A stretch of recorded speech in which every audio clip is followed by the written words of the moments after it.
একটি রক্তক্ষয়ী সংঘর্ষের মধ্য দিয়ে বিগত সরকারের 15.5 বছরের শাসনের অবসান হলে ডক্টর মোহাম্মদ ইউনূসের নেতৃত্বে শপথ নেয় অন্তর্বর্তী সরকার। এরই মধ্যে তারা প্রায় 7 মাসেরও বেশি সময় পার করে ফেলেছেন।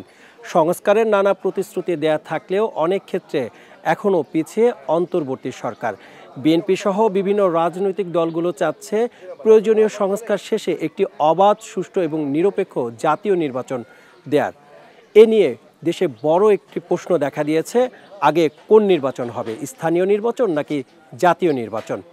দর্শক, আধুনিক কুরিয়ার সার্ভিসের রোল মডেল এসএ পরিবহনের সৌজন্যে এসএ টিভির নিয়মিত আয়োজন চায়ের কাপের ঝড় টিম আজ এসেছে মিরপুরের রূপনগরে। সারা দেশে লাখো মানুষের কঠোর কর্মতৎপরতা ও নিষ্ঠায় এসএ পরিবহন পার্সেল অ্যান্ড কুরিয়ার সার্ভিস এখন 16 কোটি মানুষের হাতের নাগালে। এসএ পরিবহন পার্সেল অ্যান্ড কুরিয়ার সার্ভিস, আপনার সেবায় সব সময়।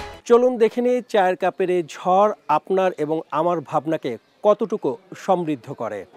বৈষম্য বিরোধী ছাত্ররা সব ইউনিভার্সিটিতে, তারাও তো লেজুর ভিত্তিক সংগঠন, তাহলে তারা রাজনীতি করতে পারবে। আমি তোমার ভালো আছেন ভাই? কেমন আছেন ভাই? ভালো আছে। আমার নাম সাকিব, আমি একজন সাংবাদিক। ও আচ্ছা আচ্ছা আচ্ছা ভাই, বসুন বসুন। জি ধন্যবাদ। একটা চা দাও তো ভাই। কি নিয়ে আলাপ চলছিল? আমি আস্তে আস্তে ওই যে রাজনীতি নিয়ে ভাই, ছাত্রদের নেতৃত্বে, ছাত্র জনতার নেতৃত্বে দেশটা নতুন করে স্বাধীন হয়েছে। তারপরে কেন আবার এই কোথাও রাজনীতি থাকবে, কোথাও রাজনীতি থাকবে না, অমুক জায়গায় ছাত্ররা রাজনীতি করতে পারবে না, এই ধরনের কেন? শিক্ষাঙ্গনে কি রাজনীতি আপনারা সাপোর্ট করেন কিনা? শিক্ষাঙ্গনে রাজনীতি না থাকার কারণে ফ্যাসিস্ট সরকার জন্ম নিয়েছে। শিক্ষাঙ্গনে রাজনীতি না থাকার কারণে আমলারা রাজনীতিতে নিয়ে আসছে। আর আমলারা যখন রাজনীতিতে আসে এবং আমলা এবং স্বৈরতন্ত্র একই রকমের হয়, কারণ আমলার সাথে এবং স্বৈরতন্ত্রের সাথে জনগণের সম্পূর্ণ যোগাযোগ নেই, কিন্তু রাজনৈতিক নেতৃত্বের সাথে জনগণের সাথে একটা সম্পর্ক আছে, কমিটমেন্ট আছে। রাজনীতিবিদরা যদি রাজনীতিতে থাকে তাহলে জনগণের কাছে তারা যেতে পারবে, জনগণের কথা জনগণ মন খুলে রাজনৈতিক নেতৃত্ববৃন্দকে বিশেষ করে 5 বছর পর নির্বাচনের মাঠে পায়, তখন ওইটার ভয় থাকে রাজনীতিবিদদের, তখন জনগণরা মন খুলে তাদের সাথে কথা বলতে পারে। আর সারা বছর রাজনৈতিক নেতৃত্ব খারাপ ভালো থাকবে, তারপর একটা তারা ভয় থাকে। ভাই তোমার সাথে আমার একটা দ্বিমত আছে। আমরা আমাদের স্বাধীনতা যুদ্ধ থেকে শুরু করে 52 ভাষা আন্দোলন থেকে শুরু করে বলি, 52 ভাষা আন্দোলন থেকে শুরু করে আমাদের এই রাষ্ট্রে কিন্তু ছাত্ররাই অগ্রণী ভূমিকা পালন করছে। ছাত্রদের এই মাধ্যমে সব কিছু আমরা যা অর্জন ছাত্র নেতৃত্বের কারণেই, ছাত্রদের ভূমিকার কারণে আমরা নেতৃত্ব অর্জন করছি। গত 17 বছর ফ্যাসিস্ট সরকারের শাসনামলে আমাদের দেশে কোনো ছাত্র রাজনীতি অনেকটাই কোণঠাসা। একটা ছিল সন্ত্রাসী সংগঠন ছাত্রলীগ। ছাত্রলীগ দিয়ে তো আর ছাত্র রাজনীতি হয় না, ওইখানে হলো যারা আপনার তেলবাজি করছে। আমি বলি খুলনা প্রযুক্তি বিশ্ববিদ্যালয়ে আপনার যে ঘটনাটা ঘটলো, ওখানে কিন্তু আপনার ছাত্রলীগের কথা বলছেন, ওখানে কিন্তু ছাত্রদল ছিল। ওইখানে হলো কি, এই যে ছাত্র রাজনীতি এখন নতুন করি আমি কেন জানি না, ওইখানে আসতেছে হলো ওইখানে ছাত্র রাজনীতি করা যাবে না। ছাত্র রাজনীতি কেন করা যাবে? ছাত্র রাজনীতি দিয়েই তো আমাদের সব অর্জন। ওইখানে কোনো একটা দল গোপনে সংগঠন করবে, আবার কোনো একটা দল ওপেন সংগঠন করতে গেলে ওইখানে বাধা আসবে, ওদেরকে উস্কাবে। আমি মনে করি যে ঘটনা করতে এটা নিন্দনীয় এবং কি নিকৃষ্টতম ঘটনা করছে। বর্তমান আমাদের 5 তারিখের পরে এই ধরনের ঘটনা ঘটার কোনো অবকাশ নাই। আমরা হলাম ফ্যাসিস্টের বিরুদ্ধে আমরা সবাই কিন্তু ঐক্যবদ্ধ, কিন্তু এখানে কোনো স্বার্থন্বেষী লোক, আমরা বলি কোনো এক স্বার্থন্বেষী লোক এটা গোপনে, আমার মনে হয় এটা ফ্যাসিস্টদের ইন্ধন আছে। কুয়েট নয় শুধু, সমস্ত বাংলাদেশের বিভিন্ন জায়গায় এই ধরনের একটু অস্থিরতা লক্ষ্য করা যায়। আমার যেটা সন্দেহ হয় যে এটা নিশ্চিত এদেশের জনগণ জানে, সবাই জানে যে বিএনপি বর্তমান সবচেয়ে পপুলার এবং জনপ্রিয় দল। সেই দলের ভাবমূর্তি নষ্ট করার জন্য তারা একটা দল গঠন করতে চাচ্ছে। তারা চাচ্ছে যে বিএনপিকে একটা ব্লেমে ফেলানোর জন্য, একটা বদনামের জন্য, এবং জামাত এবং ওই বৈষম্য বিরোধী তারা একই সুরে কথা বলতেছে এবং বিএনপির উপরে এই অতর্কিত হামলাটা এটা করার জন্য। এবং বলছেন ভাই, আমি একটা কথা বলি যে হযরত যেটা বললেন যে আমাদের খুলনার ঘটনাটা আসলে সূত্রপাতটা যদি আমরা দেখি, পত্রিকা দেখছি এবং লাইভ আমি সব আপনাদের চ্যানেল সহ সব চ্যানেলেই আমি নিউজগুলো দেখছি। ওখানে প্রথম কথাটা ছিল এরকমের যে ছাত্রদল যারা নতুন ছাত্র আসছে তাদেরকে তারা লিফলেট বিতরণ করতেছিল এবং তাদেরকে জনমত গঠনের জন্য, সামনে যেহেতু নির্বাচন এবং সব দলেরই ফ্যাসিস্ট আওয়ামী ব্যতীত সমস্ত রাজনৈতিক দলেরই অধিকার আছে প্রত্যেকটা জায়গায় প্রত্যেকটা প্রতিষ্ঠানে তাদের যাতে স্বাধীনভাবে মতামত প্রকাশ করতে পারে। তাই ছাত্রদল তারা স্বাধীনভাবে লিফলেট বিতরণ করতেছিল, তাদেরকেই কিন্তু বৈষম্য নাম এবং বা তৃতীয় পক্ষে আমরা তো মনে করি যেখানে আওয়ামী লীগের ইন্ধন আছে, কারণ বৈষম্যর ভিতরে কিন্তু সবই আমরা সব দলের না, ওখানে আওয়ামী লীগের লোকও ছিল এবং তারাও এখন প্রথম শ্রেণীতে। আচ্ছা, আপনি যেটা বলতে চাচ্ছিলেন যে এটা তৃতীয় পক্ষ ইন্ধন যোগাচ্ছিল, তাহলে এই যে রামদা তারপর হচ্ছে দেশীয় অস্ত্র যাদের হাতে ছিল তাদেরকে সবাই বলছে ছাত্র দলের এবং বিএনপির পক্ষ থেকে তাদের একজনকে বহিষ্কার করতে বলে ভাই ছাত্র দলের এখানে না, এখানে বহিরাগত যারা আমরা দেখছি, আমরা তো পত্রিকা পেপার পত্রিকা যা দেখছি এগুলা তো ছাত্র দল করতে পারে না, বুড়া বুড়া লোকজন, বয়স্ক লোকজন, এগুলা এলাকার হতো হইতে পারে। সরকারের উচিত এদেরকে বাইর করে বিচার করা উচিত। বিএনপি সংগঠন থেকে আপনার হচ্ছে সেখানকার স্থানীয় এক নেতাকে এই ঘটনায় বহিষ্কার করা হয়েছে, তাহলে বিএনপি কিন্তু ছাত্র দলের যখন পিটাচ্ছে শুনলে এটা যে কোনো তার সংগঠনের একজন আশেপাশে থাকলে ও তো এখানে আসতে পারে, কিন্তু সন্ত্রাসী কায়দা এক জিনিস আর একটা হলো তার সাপোর্টের জন্য আসা একটা, দুই জিনিস। এখানে 18 তারিখ কিন্তু হরতাল ঘোষণা এটা ছাত্রদল করে নেই, এটা কিন্তু আওয়ামী লীগ করছে।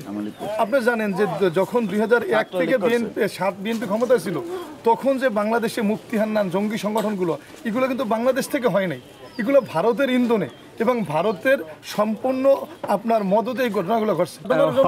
ভারতের ইন্ধন ছিল আপনার কি মনে হয়? আমার ধারণা ওটাই ভারতের এবং আওয়ামী লীগের ইন্ধন ছিল, কারণ ছাত্রদল ওখানে মিছিল করে নাই, বৈষম্যলারা মিছিল শুরু করছে, ছাত্রদল তারা লিফলেট বিতরণ করতেছিল, পরে তাদের উপরে যখন হামলা করছে তখন ওখানের স্থানীয় লোকজন সাধারণ লোকজন তাদেরকে বাঁচাতে গেছে। আর আপনি বলছেন যে পকেট গিয়ে যারা ঢুকছে তারা তো আওয়ামী লীগের লোক হইতে পারে না। এখন ওই ঘটনার পরে ছাত্র সংগঠন বৈষম্য বিরোধী আন্দোলনে যারা নেতৃত্ব দিয়েছেন তারা বলছিলেন যে একদল ক্ষমতায় থাকার সময় আমাদের উপর হামলা করেছে, আরেক দল ক্ষমতায় আসার আগেই আমাদের উপর হামলা করছে।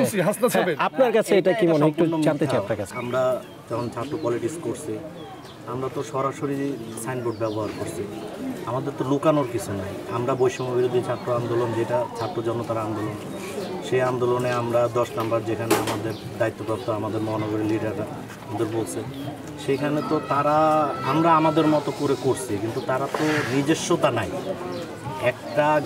একটা পরগাছা কাকে বলে যার নিজস্ব শক্তি নেই? জামাত তো বরাবরই পরগাছা, তারা কখনো আওয়ামী লীগের উপর ভর করে, কখনো বিএনপির উপর ভর করে। বাংলাদেশের পরিপ্রেক্ষিতে আপনার এখানে সিম্প্যাথিটা তো বেশি দিন টিকবে না। জামাতের নিজস্ব ভোট, তারা নেতৃবৃন্দ বলুক, জামাতের আমিরও তো ধানের শীষের ক্যান্ডিডেট ছিল, তার যদি লজ্জাবোধ থাকে তাহলে সে কিভাবে আজকে বিএনপির পরে তারা প্রথম ফ্যাসিস্টকে মাফ করছে? এটা 9 তারিখের পরে তারা প্রথম ফ্যাসিস্টকে মাফ করছে। এটা তো 100% এখন হলো ছাত্র জনতার উপর তারা যত হাসিনা সরকারের সময় স্বৈরাচারী আন্দোলনের সময় বলছে আমাদের নেতৃত্ব আপসী নেতৃত্ব, সে তো আপোষ করে নাই, সে তো আপোষ করছে জামাতের সাথে, হাসিনার সাথে মিলে নির্বাচন করছে। জামাতের আমির কিন্তু বলেছেন যে আমরা কখনো কারোর সাথে আপোষ করিনি, কারণ যারা নেতা ছিলেন তাদের ফাঁসির মঞ্চে যাওয়ার আগে তাদেরকে আপোষ করার জন্য বলা হয়েছিল, কিন্তু তারা আপোষ করেননি। ওই বিচারের জন্য সবচেয়ে ভালো ভূমিকা সবসময় মিডিয়াতে বিএনপি নেতৃবৃন্দ কথা বলছে যে এই বিচারটা সহি তরিকায় হইতে আছেন। খালেদা জিয়া হলো একমাত্র আপোষের নেত্রী, এটা বাংলাদেশ না বিশ্ব স্বীকৃত। উনি আপোষহীন ছিল বলেই কি তাকে বিভিন্ন মামলায় ফাঁসানো হয়? দুর্নীতি মামলায় তো শেখ হাসিনা সবাই ছিল, যে ফ্যাসিস্ট যিনি দেশ ছেড়ে পালাইছেন উনি আসামি ছিলেন গেটকো মামলায়, বা উনি কেন ফেস করে নাই? উনি কিন্তু এমনিতে সব খালাস করে নিছে, কিন্তু আমাদের নেত্রীর নামে মামলাগুলি রয়ে গেছে।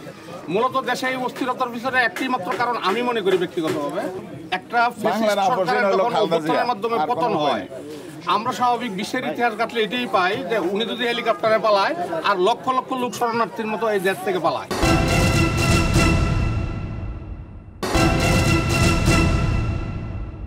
ভারত তো আসলে একটা নির্দিষ্ট দলের সাথে সম্পর্ক করছে, সে তো বাংলাদেশের মানুষের সাথে করে না।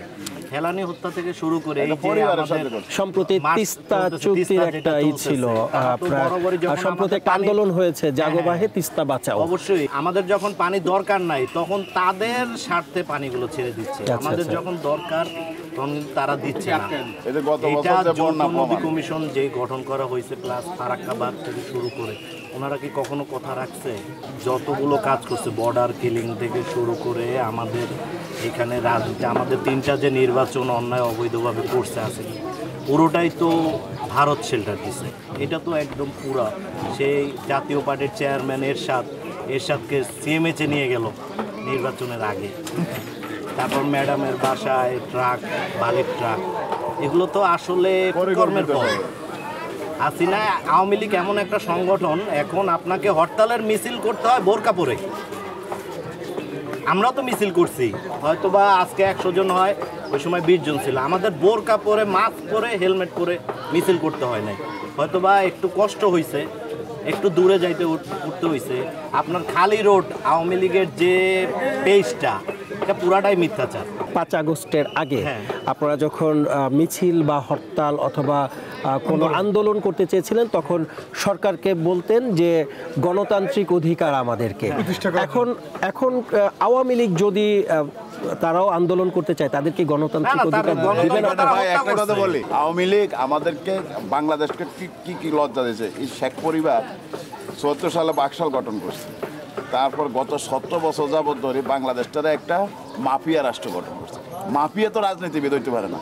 যারা রাজনীতি করবে, রাজনীতির জন্য তো নিষেধ নাই। রাজনীতি, গণতন্ত্রের সবাই, আমার এই প্রেসিডেন্ট জিয়াউর রহমান এখানে বহু দলীয় গণতন্ত্র প্রবর্তন করছে। এখানে যে কেউ বাংলাদেশের নাগরিক হলে সে রাজনীতি করতে পারবে।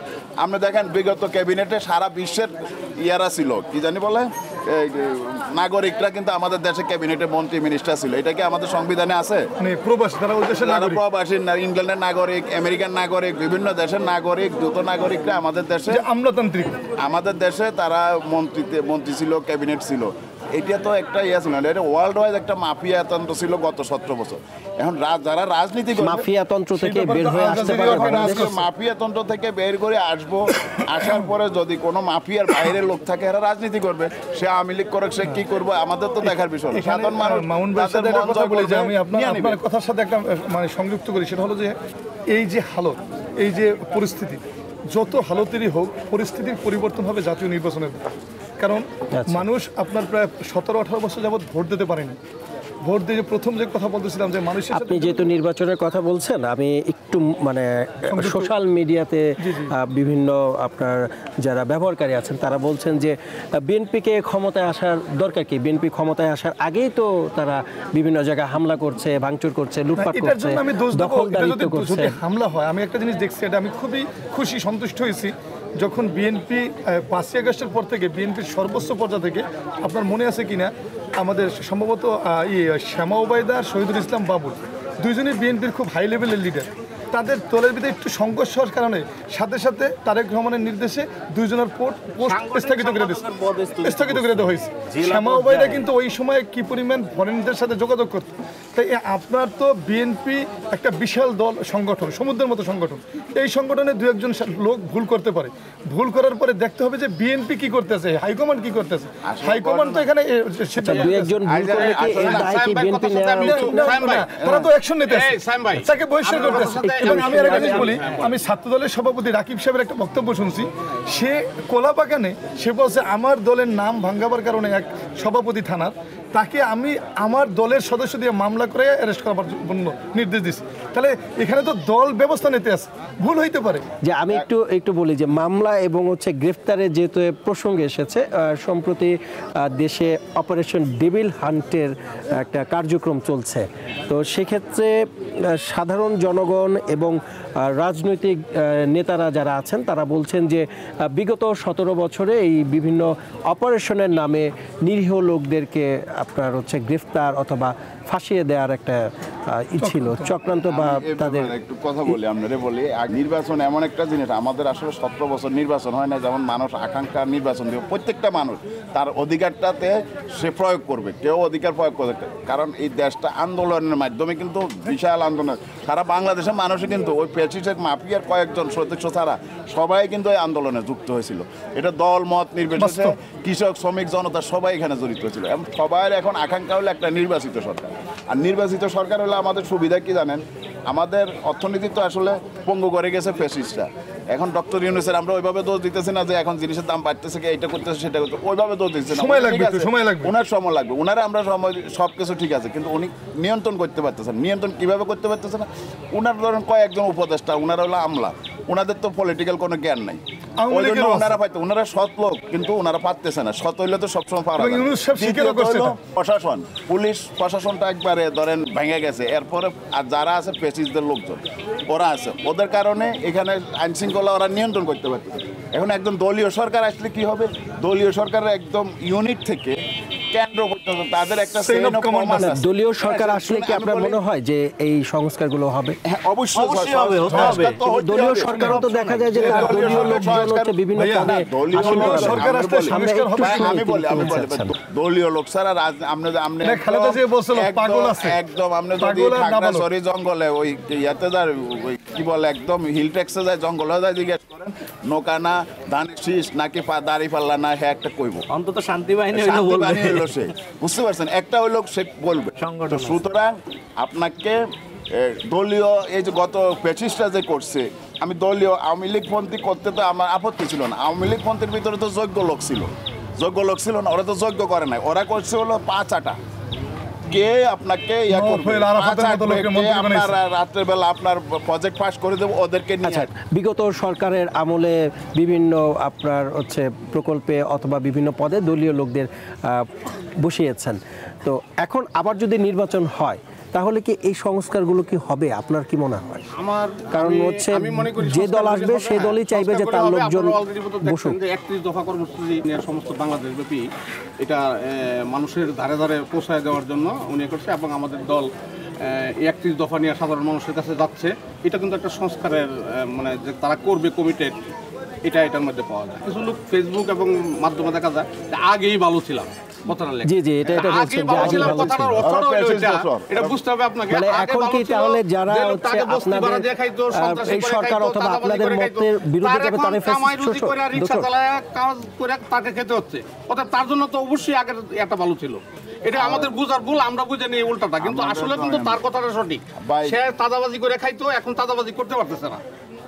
আগে তরকারির দোকানতে তরকারি কিনে টাকা দেওয়া লাগতো না, নিয়ে বাসায় চলে যেত, বস্তি ভাড়া দিয়ে খেত। তাহলে তার জন্য তো ওই সময়টা ভালো ছিল। ওই তারাই লেখে যে আগেই ভালো ছিলাম, এখন ভালো নেই। আমরা অতি দ্রুত নির্বাচন চাচ্ছি, কোনো হালুয়া রুটি ভাগ করার জন্য না। আমরা একটা অতি দ্রুত নির্বাচন চাচ্ছি। সাধারণত আপনারা জানেন যে একটা অন্তর্বর্তীকালীন সরকারের মেয়াদ 3 মাস, 6 মাস, 1 বছর নিয়ম থাকে। এটা যুগের পর যুগ চলতে থাকে না। আর একটা যে দলগুলি এখন এই অপপ্রচারগুলি চালাচ্ছে যে বিএনপি এত তাড়াতাড়ি নির্বাচন চায় কেন, তাদের ওই পরিমাণ জনবল নেই যে 300 আসনে মনোনয়ন দিবে। এমনকি এই ধানের শীষ প্রতীক ছাড়া জামাত যদি কোনো জায়গায় ইলেকশন করে সমস্ত বাংলাদেশের 3টা আসনের উপরে বা 5টা সর্বোচ্চ এরকম আসনের ব্যবস্থা নেই।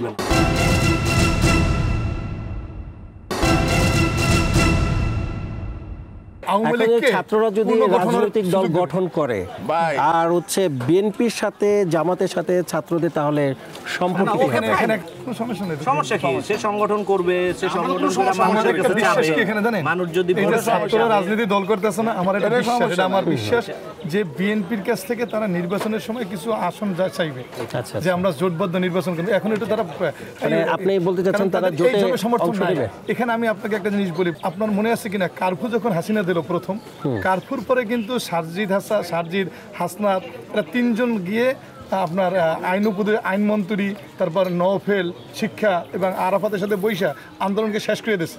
যে কোর্টে আমাদের ঘোষণা হয়ে গেছে যেহেতু এখন আর আন্দোলন রাত 3টার সময়, আমার এখন স্পষ্ট মনে আছে।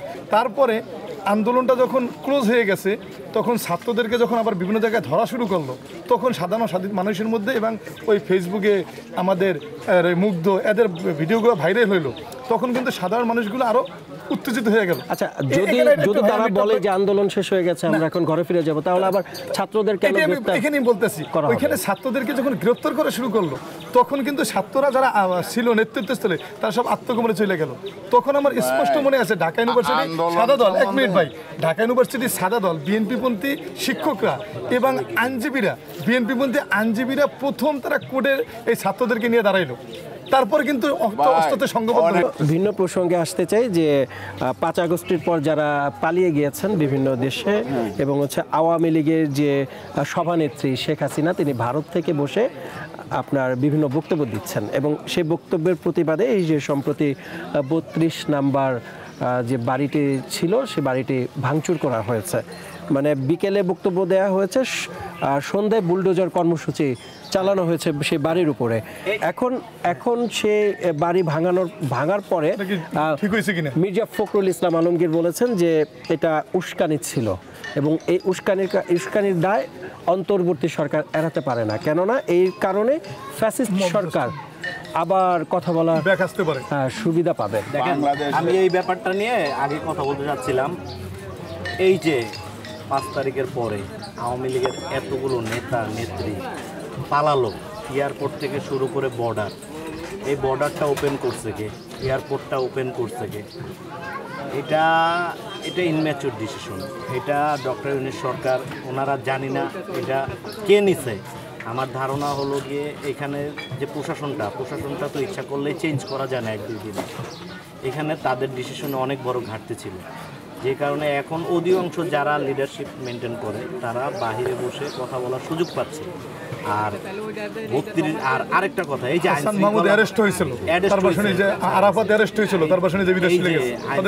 বাহিনীর এই যে এখন যৌথ অভিযান, এখন এখানেও বৈষম্য। আপনার শীর্ষ সন্ত্রাসীগুলো কি কারণে বের হইলো? এতদিন বের হইলো না, এই সময়টাই তারা বের হওয়ার।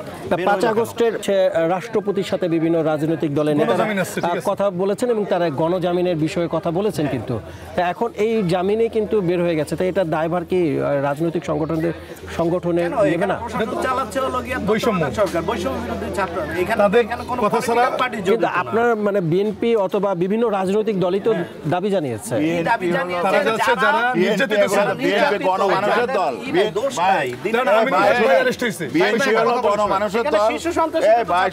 বিএনপি হলো গণমানুষের দল, জনগণ নিয়ে কথা বলে। বিএনপি নির্বাচন নিয়ে কথা বলতেছে, বিএনপিকে বলতেছে আমাকে ক্ষমতা দিয়ে দাও। তো ক্ষমতা দিলে তো ক্ষমতা হালুয়া রুটি তো গত 17 বছর হইতো। এখন জনগণ সিদ্ধান্ত নেবে। এই যে সংবিধান অনুযায়ী এই দেশের মালিক হলো জনগণ। নির্বাচনের পরে জনগণ যার হাতে দেশ সপ করে, দ্বারে ভোট দিয়া জয়যুক্ত করে। প্রশ্ন করছিল যে ওই যে 32 ভাঙার বিষয়ে, এই বিষয়ে মানে আমার বক্তব্যটা হলো, যখন কোনো সফলতা আসে এটা শুধু ছাত্রদের মাধ্যমে আসছে। এখন যেখানে 32 ভাঙচুর হয়েছে, এখানে বিএনপির কোনো ইনভলভমেন্ট ছিল না। বৈষম্য বিরোধী ছাত্র আন্দোলনের নেতৃবৃন্দ হলো তত্ত্বাবধায়ক সরকারের মানে নির্বাচনটা করার জন্য অনেক রকমের পায়তারা করতেছে বিভিন্ন সংগঠন। আপনার 32 নম্বর ভাঙচুর হলো, তখন বৈষম্য বিরোধী একজন নেতা যে সরকারে আছে সে তার আগে পোস্ট করেছে ফেসবুকে আজকে উৎসব হবে।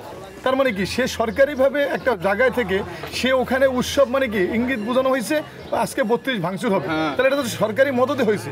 তাহলে যেখানে বলতেছে বৈষম্য বিরোধী, সে বৈষম্য শিকার হবে কেন? আইন মানুষ হাতে তুলে নেবে কেন? মব জাস্টিস কেন হবে? এই কারণে এইটার বিকল্প জাতীয় নির্বাচনের কোনো বিকল্প নাই।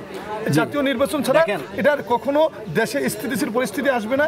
জাতীয় নির্বাচন ছাড়া, কারণ জনগণের ভোট আসবে, জনগণ নির্ধারণ করবে আমার এলাকায় কার দ্বারা মানুষ নিরাপত্তা পাবে। আমরাও চাই যে অতি দ্রুত প্রয়োজনীয় সংস্কার শেষে একটি অবাধ এবং নিরপেক্ষ নির্বাচনের আয়োজন করুক এই অন্তর্বর্তী সরকার। দর্শক, আধুনিক কুরিয়ার সার্ভিসের রোল মডেল এসএ পরিবহনের সৌজন্যে এসএ টিভির নিয়মিত আয়োজন চায়ের কাপের এই ঝড় শেষ হবার নয়। আপনাদের সাথে আবার দেখা হবে অন্য কোনো লোকেশনে এবং ভিন্ন কোনো বিষয়ে। দর্শক ভালো থাকবেন, সংস্কারটা তো এটা ট্যাবলেট না ওষুধ, এটা তো আমার বলতে হবে, সিরাপ না ক্যাপসুল, এটা বলতে হবে না।